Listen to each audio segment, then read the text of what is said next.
Plusieurs morts dans une fusillade dans un centre commercial de Copenhague. Un suspect a été arrêté. Il s'agit d'un Danois de 22 ans.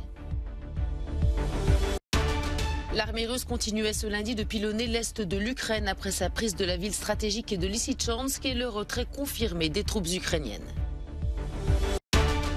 Au moins 6 morts et plusieurs blessés dans les Alpes italiennes. Un immense bloc s'est détaché d'un glacier, emportant plusieurs alpinistes. Peter Brook s'en est allé ce samedi à l'âge de 97 ans. Ce Britannique était considéré comme l'un des metteurs en scène les plus influents du XXe siècle. Plusieurs personnes ont été tuées par des tirs dimanche en fin d'après-midi dans un grand centre commercial de Copenhague. Le suspect, un Danois de 22 ans, a été arrêté par la police tôt dans la soirée. Lorsque les premiers coups de feu ont retenti, plus d'une centaine de personnes se sont ruées à l'extérieur de la galerie commerciale, selon des témoins interrogés par des médias danois. Les routes autour du centre commercial ont été bloquées par les forces de l'ordre, avec un vaste périmètre de sécurité. La circulation du métro a été coupée et une cellule de crise a été déclenchée, selon la mairie. Cette fusillade intervient 2 jours après le passage du Tour de France dans la capitale danoise. La société organisatrice de la Grande Boucle a exprimé sa compassion au peuple danois.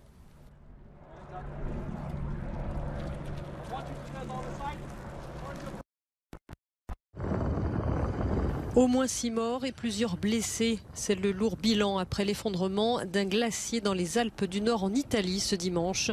Un énorme bloc s'est détaché du glacier de la Marmolada dans les Dolomites. Une avalanche de neige, de glace et de roches a touché une voie d'accès où se trouvaient plusieurs cordées. Certaines ont été emportées. Selon les médias italiens, des alpinistes étrangers faisaient partie des groupes. Le glacier s'est effondré près du lieu d'Ipunta Rocca, le long de l'itinéraire normalement emprunté pour atteindre son sommet. Un responsable local de la protection civile a aussi évoqué des disparus. Plusieurs hélicoptères ont été déployés pour participer aux opérations de secours et surveiller l'évolution de la situation. Cet effondrement est survenu au lendemain d'un record de température au sommet du glacier, 10 degrés.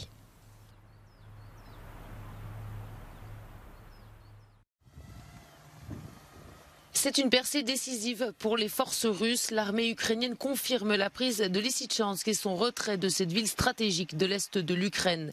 Moscou contrôlerait ainsi toute la région de Louhansk. Après des semaines de combats dévastateurs, la prise de Lysychansk, qui comptait 95 000 habitants avant la guerre, permet aux troupes du Kremlin de progresser vers l'ouest, notamment en direction de 2 villes majeures, Sloviansk et Kramatorsk, dans la région de Donetsk. Un coup dur pour l'armée ukrainienne de Volodymyr Zelensky. Ce dernier, qui a reçu dimanche le Premier ministre australien, Anthony Albanese, a promis d'augmenter de plusieurs dizaines de millions d'euros son soutien militaire à l'Ukraine. Confirmant la supériorité des troupes russes sur le terrain dans la région de Louhansk et le retrait de ses troupes de Lysychansk, Volodymyr Zelensky a aussi assuré que ses soldats avançaient progressivement à la fois dans les régions de Kharkiv dans le nord-est et de Kherson dans le sud. Anthony Albanese s'est rendu notamment à Irpin, l'une des villes ravagées par la guerre dans la région de Kiev. Le Premier ministre australien qui a par ailleurs affirmé que le président russe recevrait, je cite, l'accueil qu'il mérite s'il participait au sommet du G20 prévu en novembre à Bali, en Indonésie. Nous sommes à quelques kilomètres de la frontière ukrainienne, dans la ville russe de Belgorod. Selon le gouverneur de la région, 4 personnes y ont trouvé la mort dans le bombardement d'un quartier résidentiel que Moscou attribue à Kiev. Le Kremlin affirme que plusieurs missiles à sous-munitions ont été interceptés par le système russe de défense antiaérienne, mais que les débris ont malgré tout fait des dégâts. Selon les informations dont je dispose pour le moment, 4 personnes sont mortes. L'une d'entre elles est un citoyen de la Fédération de Russie. 3 autres sont des citoyens de l'Ukraine. Autrement dit, le gouvernement ukrainien tue des citoyens ukrainiens sur le territoire de la Russie. C'est le summum absolu du cynisme que l'Ukraine a atteint dans ses actions.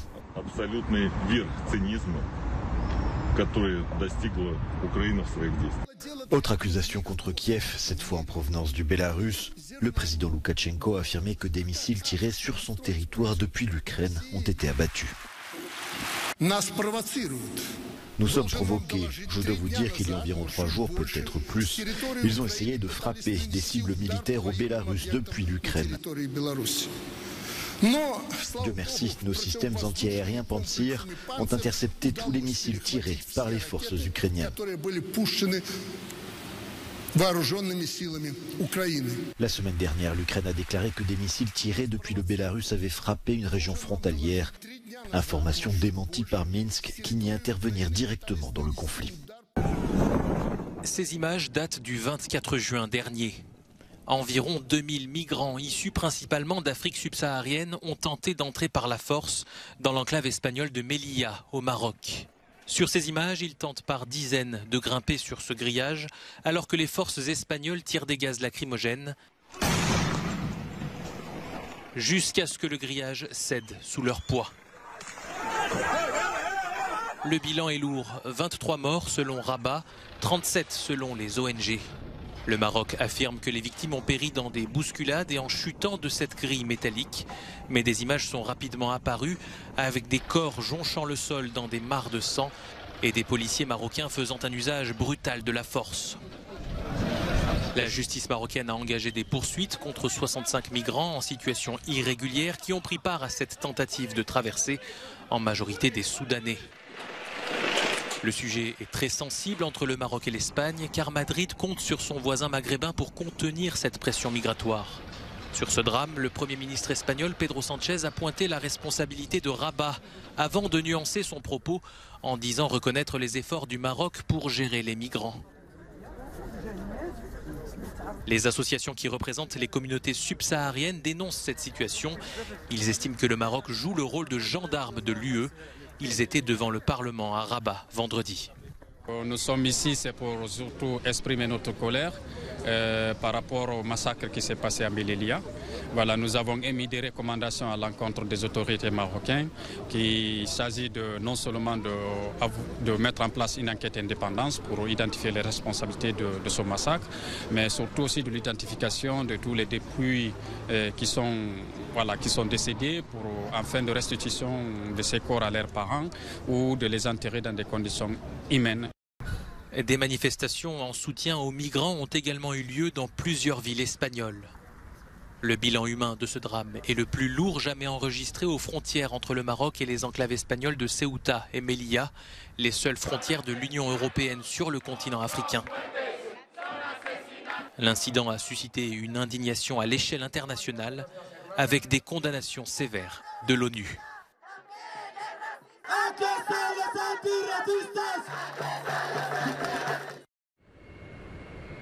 Méga commande pour Airbus. L'avionneur européen a confirmé la commande de 292 appareils de la famille A320 auprès de 4 compagnies aériennes chinoises. Le tout pour une valeur de plus de 37 milliards de dollars. Selon Airbus, cela démontre, je cite, la dynamique de reprise positive et les perspectives prospères du marché chinois de l'aviation. Bien qu'affaiblies par la pandémie, les compagnies aériennes dans le monde cherchent à se préparer pour une croissance du trafic mondial qui devrait doubler dans les 20 prochaines années par rapport à 2019. Peter Brook, légende du théâtre, s'en est allé ce samedi à l'âge de 97 ans. Ce Britannique, fils d'immigrés lituaniens juifs, était considéré comme l'un des metteurs en scène les plus influents du XXe siècle. Né à Londres en 1925, le jeune Peter Brook, qui rêve de cinéma, se dirige rapidement vers le théâtre où il enchaînera les succès, notamment à Broadway. Mais à la fin des années 60, après avoir dirigé les plus grands comme Orson Welles, Peter Brook estime avoir épuisé les possibilités du théâtre conventionnel. Il entre alors dans une période expérimentale. Théoricien de l'espace vide, il s'installe en France au début des années 70. C'est là qu'il créera sa pièce la plus connue, le Mahabharata, une épopée de 9 heures sur la mythologie hindoue. Pour la ministre française de la Culture, il restera à jamais l'âme du théâtre des Bouffes du Nord à Paris, théâtre dont il restera directeur pendant 35 ans. C'est dans ce théâtre parisien, à l'époque sur le point d'être démoli, qu'il fondera le Centre international de recherche théâtrale. Outre des pièces de théâtre, Peter Brook a également mis en scène plusieurs opéras comme La Flûte enchantée et réalisé une douzaine de films.